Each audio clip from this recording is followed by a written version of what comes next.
नमस्कार शेतकरी मित्रांनो, मी आपला शेतकरी मित्र जनार्दन शिंदे स्वागत करतो आपल्या भूजल कुंभ यूट्यूब चॅनलवर।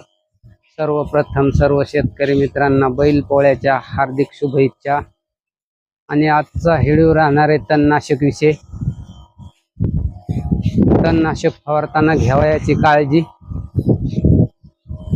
तणनाशक फवारताना काय काळजी घ्यावा, मग ते राऊंडअप असो वा कुठले असो। तणनाशक फवारताना नेहमी जमीन ही ओली असावी लागते, कारण तणनाशक हे आंतरप्रवाही औषध आहे। शेंड्यावर पडलं का ते बुडापर्यंत जाते, त्याच्यासाठी जमिनीत ओल असावी लागते।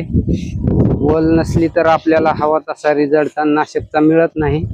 त्याच्यामुळे मग शेतकरी म्हणतात मायला औषध तर 150 ml टाकलं पण त्याचा काही फायदा झाला नाही। त्याच्यासाठी जमिनीत पुरेपूर ओल असावं लागते। बघा आता अशी ओल आहे, आम्ही फवारणी करतो तणनाशकची। ही राऊंडअप बिट्टी आहे। ओल असली का ओलीमुळं काय होतं, झाड गवताचं कुठलंही झाड खालून पाणी वर वाढण्याचं काम करतंय, आणि ते जितकं फास्ट पाणी खालून वर ओढेन तेवढ्या फास्ट वरून तणनाशक त्याच्या मुळाकडं जात असतं, खाली पळत असतं।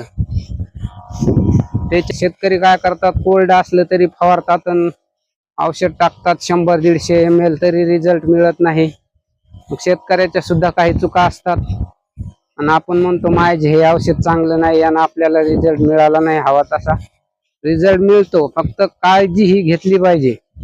आणि राऊंडअप फवारताना राऊंडअप किती गवत असू द्या 150 ml टाकायची गरज नाही।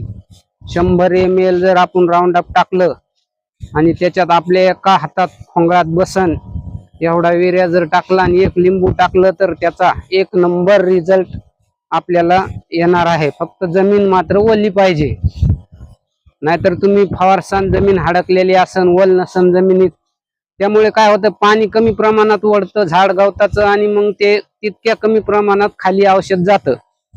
जेवढी ओल असन तेवढ्या प्रमाणात खाली औषध फास्ट जातं आणि आपल्याला त्याचा रिझल्ट मिळतो। तर ही तणनाशक फवारताना घ्यावयाच्या ह्या काळजी आहेत। ह्या जर घेतल्या तर आपल्याला कुठल्याही तणनाशकचा नक्कीच छान रिझल्ट मिळतो।